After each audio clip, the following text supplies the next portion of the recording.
করব এবং তার কৃতজ্ঞতা প্রকাশ করার মাধ্যমে কি করতে হবে?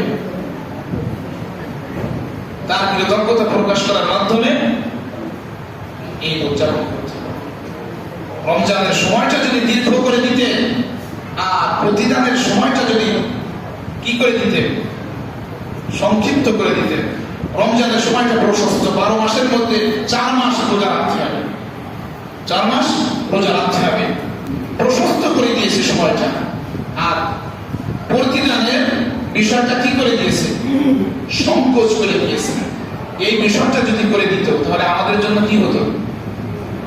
কঠিন হতো না? আমরা যারা 30টা রোজা আদায় করেছি তারা এই 30 দিনই কিন্তু কাজটাকে হালকা করে দিয়েছি না?